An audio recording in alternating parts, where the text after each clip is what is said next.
யாகம் சிறுகதை முதல் பகுதியை பற்றிய பார்வை. கோவில்பட்டி மளிகை கடை கதிரேசன் செட்டியார் காலையில் பலகாரம் சாப்பிட 10 மணி ஆகும்.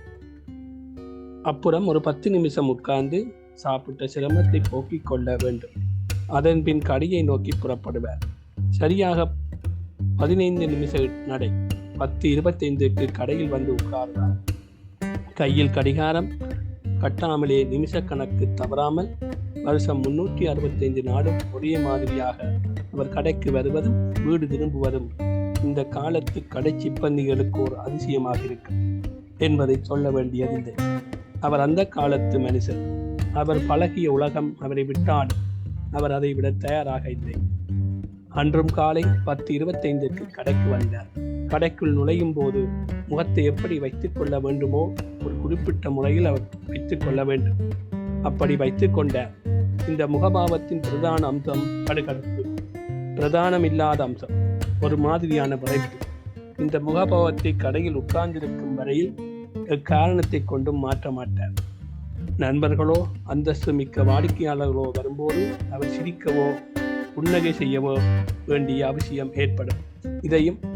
அதையும் அந்த முகபாவத்தை மாற்றாமலே நிறைவேற்றிவிடுவார். கடையில் வந்து உட்கார்ந்த செட்டியார் கணக்கெழுதும் சோமசுந்தரம் பிள்ளையை ஒரு தடவை ஏறிட்டு பார்த்தார். பிள்ளையும் அவ்வண்ணமே செய்தார். பிறகு செட்டியார் முகத்தை திருப்பி பட்டியை திறந்து அங்கே கிடக்கும் கையால் துளாய்விட்டு கடை சிப்பந்திகளை அந்த 4 பேரையும் மொத்தமாகவும் தனித்தனியாகவும் பார்த்தார். இனி வசை புராணத்தை ஆரம்பிக்க வேண்டியதுதான். எதை சாக்காக வைத்துக் கொண்டு ஆரம்பிக்கலாம் என்று ஒரு கணம் யோசித்தார். ஒரே ஒரு கணம்தான் சாக்கு கிடைத்து விட்டது. ஏண்டா தடிப்பயல்களா, நீங்க என்ன பிரதேசிகளா, சன்னியாசிகளா, எருமை மாட்டு பயல்கள், விடிஞ்சதும் நாடு வீட்டுக்கும் ஜாசகத்துக்கு போற பிச்சைக்கார பயல் கூட இப்படி சாம்பலை அள்ளி பூச மாட்டேன்டா. நீங்க வந்து கடையிலே முளைச்சிங்களே இல்லையோ, வியாபாரம் ஒன்றுக்கும் பாதியா படுத்து போச்சு. இன்னும் மிச்சம் மீதியையும் படுக்க வச்சிட்டு போகவரா இப்படி நெத்தியிலே அள்ளி பூசிக்கிட்டு வந்திருக்கீங்க சாம்பலை. கடையில் புதிதாக சேர்ந்திருந்த ஒரு சிப்பந்தி, நீங்களும் ஊதி பூசியிருக்கீங்களே முதலாளி என்று கேட்டுவிட்டார். அடி செருப்பாளு நாயே, வாயை துறக்கிறியா நீ? கணக்கு பிள்ளையை பார்த்து பார்த்தீரா சோமசுந்தரம் பிள்ளை பயல் எதிர்த்துல விவகாரம் பண்றான். ஜோட்டாலே அடிச்சு வெளியே 10. இவனை நமக்கு சரிப்படாது. கஞ்சிக்கு இல்லாமல் செத்த பயல்களை இறக்கப்பட்டு கடையிலே வச்சது என் முட்டாள்தனம். சோமசுந்தரம் பிள்ளை என்று செட்டியார் புரிந்து கொண்டிருக்கும் போது கணக்கு பிள்ளை அந்த புது பையனை பார்த்து, வேலையை போய் பாருண்டா, முதலாளிக்கிட்ட எப்படி பேசணுங்கிறது கூட தெரியலையடா உனக்கு, போ வேலையை பாரு என்றார். அந்த பையனுக்கு மாத்திரமா வந்தது. போதா குறைக்கு மற்ற 3 பையன்களும் திருப்பிக் கொண்டு அவனை பார்த்து சிரித்தார்கள். செட்டியார் அதோடு அவனை விட்டு விட்டார். மற்றொரு பையனை பார்த்து அஸ்திரத்தை தொடுத்தார். ஏ கழுதே, ஒன்னத்தானே பருப்பிலே ஒரே கல்லா கிடக்குன்னு சொன்னேனே, உடைச்சி வச்சியா கழுது? உடைச்சிட்டேன் முதலாளி, கல் ஒன்றும் இல்லையே. என்னடா இல்லையா? அப்போ நான் பொய்யா சொல்றேன்? டேய், இந்த மாதிரி நீ பேசிக்கிட்டு இருந்தா செருப்படி வாங்கிட்டு தான் இந்த கடையை விட்டு போக போறேன். ஆமா, நல்ல ஜாபகத்திலே வச்சுக்கோ, வேலையை ஒழுங்காக செய். சோமசுந்தரம் பிள்ளை பைய பேச்சை பார்த்தீரா? பார்த்துக்கிட்டு கிட்டீரன்னு கடைக்கு வாரவன் எல்லாம் ஒருத்தன் பாக்கி இல்லாம என்ன செட்டியார் இப்படி கல்லை போட்டு கருப்பில்லைன்னு கேட்கிறான். இவன் என்னண்டான்னா புடைச்சிட்டேன் கல்லிலே என்கிறான். ஏ கழுத, நீ புடைச்சது நிகழ்ந்தானா? கேட்டதுக்கு பதில் சொல்லு, இல்ல இப்படியே கடையை விட்டு கீழே இறங்க. சோமசுந்தரம் பிள்ளை அந்த பையனை பார்த்து, புடைச்சேன், கல்லை சுத்தமா பொறுக்கிட்டேன் முதலாளி என்று சொன்னா என்னப்பா நெசத்தை சொல்றதுக்கு என்ன என்றார். அந்த பையன் பதில் சொல்லாமல் நின்றான்.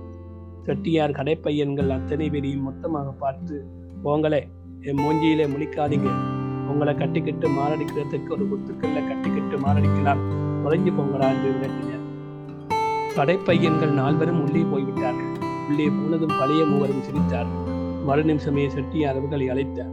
ஏண்டா, எங்கடா கூண்டோட கைலாசம் போயிட்டீங்க? உள்ள சுமுக்காலத்தை விரிச்சு படுத்து தூங்குங்களா? நல்லா தூங்குங்க, இங்கே வாரவங்களுக்கு முடியும் பதவி நான் நிறுத்து போறேன். புது பையன் ஆத்திரத்தை அடக்கி கொண்டு, நீங்க தானே முதலாளி, உள்ளே கொண்டே போக சொன்னீங்க, நாங்கள் எது செஞ்சாலும் சுத்தமாக சொல்றீங்களே என்று 2 வாரங்களாக அடக்கி வைத்து வந்த ஆத்திரத்தை கக்கியே விட்டான். அவன் பேசியதை கேட்ட மற்ற பையன்கள் முகத்தை திருப்பிக் கொண்டு சிரிக்க, செட்டியார் தம் முகத்தை இன்னும் கடுகடுப்பாக வைத்துக் கொண்டு சோமசுந்தரம் பிள்ளையை ஏறிட்டு பார்க்க, பிள்ளை அந்த பையனை பார்த்து, ஏண்டா பேசாதே என்று நிறம் சொல்ற, என்ன பயனட அணி, போய் அந்த ஈரங்காயத்தை மூடையில நிறுத்திக்கிட்டு வா, இங்கே பொட்டியிலே ஈரங்காயம் இல்லை, அதெல்லாம் அங்கே தெரியுது, எல்லாம் சொல்லித்தான் நடக்க வேண்டியிருக்கு, ஏண்டா சோறு திங்கிறீங்களா, அதையும் சொன்னாத்தான் தின்னுங்களா, இல்லை கேட்கிறேன், இப்படி அறிவு கட்ட பயன்களா வந்து நமக்கென்ன வந்து சேர்ந்திருக்காங்களே, அதை சொல்லும், டேய் ஒன்னை தாண்டா அந்த முத்தையா பிள்ளை பாக்கியை போய் கேட்டியா, அதையும் சொன்னத்தான் செய்வியா, கேட்டேன்னாலே கேட்டியாக்கும், கட்டிக்காரன் தான், கேட்டு வாங்கணும்னு தோணலியாய், பாக்கியை கொடுத்துட்டார் என்று பெருமிதத்தோடு சொன்னான் பையன். அட என்னமோ இவன் சாமத்தியத்தில வாங்கின மாதிரி என்றே பேசுறான், கடன் வாங்கினவர் கொடுக்காமலா இருப்பாரு, முத்தியா பிள்ளை யோக்கியன், இவனைப் போல முடிச்சு மாறி பயலா இருப்பான் என்று நிச்சயம் போல இருக்கு, அதனால தான் கொடுத்துட்டார் என்று ரொம்ப சவார்தாக சொல்றான்.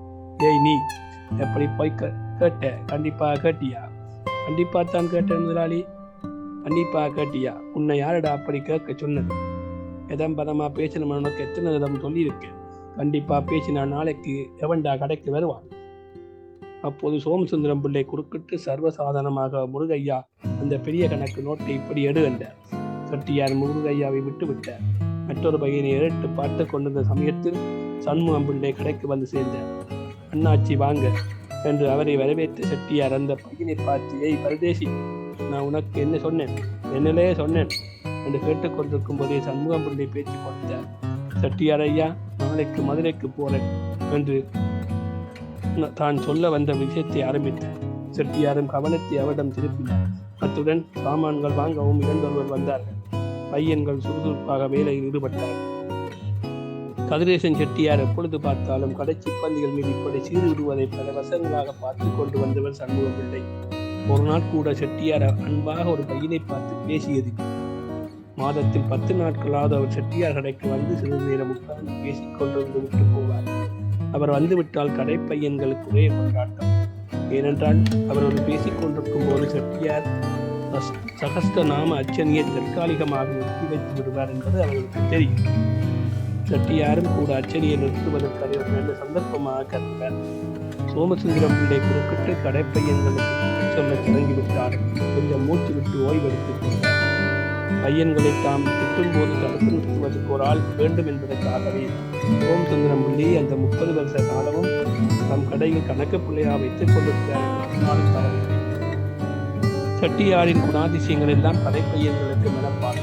2 வாரங்களுக்கு முன் வந்து சேர்ந்த புது பையன் விவராஜனத்திற்கு இன்னும் நினைப்பார் கூட சரிபட புரியவில்லை. அதனால் தான் செட்டியார் அவனை திட்டும் போது ஊரம் என கூறியது. பிச்சைக்காரன், கஞ்சிக்கில்லாதவன், நாயே பேயே என்ற சொற்களை கேட்டிலே தோய்த்து எடுத்து செட்டியார் வீசியிருக்கிறார். அவன் சொல்லாமல் கொள்ளாமல் கடையை விட்டு ஓடிவிடுவான் என்று நினைத்தாலும் தன் தகப்பனாரின் கண்டிப்புக்கு பயந்து இன்னும் அங்கேயே இருந்து கொண்டிருந்தார்.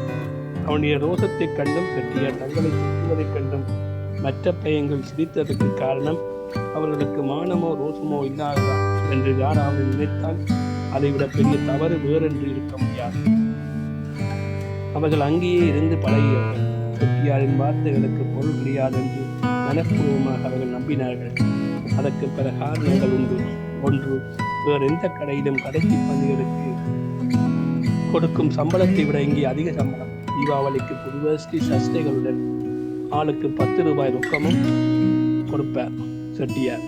கடை வேலையை தவிர தம்மை மறந்து கூட வீட்டு வேலை செய்ய சொல்ல மாட்டார். அவருடைய வீட்டுக்கு கடை பையன்கள் போனால் முகத்தில் கடுகடுப்பு இல்லாமல் ஐயா ராசா என்று அன்போடு பேசினார். ஏகதேசமாக சாப்பிடச் சொல்வதும் உண்டு. எல்லாவற்றையும் விட முக்கியமாக யார் என்ன புகார் சொன்னாலும் எந்த பையனை மேலிருந்து நீக்குவது கிடையாது. பையன்கள் வாலிபர்களாகி கல்யாணம் செய்து கொள்ளும் போது கல்யாண சிலருக்கு ஒரு கணிசமான தொகையையும் கொடுப்பது வழக்கம். அவர் கடையில் வேலை பார்த்த பையன் சிறியவனாகி தனிக்கடை தொடங்க நினைத்தால் அதற்கு உதவி செய்தார். அப்படி அவர் கைதூக்கிவிட்டு இன்று 3 பேர் அதே ஒரு மளிகை கடைகளை லாபகரமாக பெற்றுக் கொண்டு வருகிறார்கள். இந்த ரகசியங்கள் எல்லாம் கடை பையன்களுக்கு தெரியும். அதனால்தான் அவருடைய வசை புராணத்தில் வழக்கொழிந்த ஒரு அந்நிய பாஷையில் இயற்றப்பட்ட காவியமாக கருதி ஒதுக்கி தள்ளிவிட்டார்கள். இந்த வகையில் தியாகம் சிறுகதையின் முதல் தொகுதியை பார்த்திருக்கின்றோம். மீண்டும் அடுத்த பதிவிலே 2ஆம் தொகுதியை பார்ப்போம். நன்றி, வணக்கம்.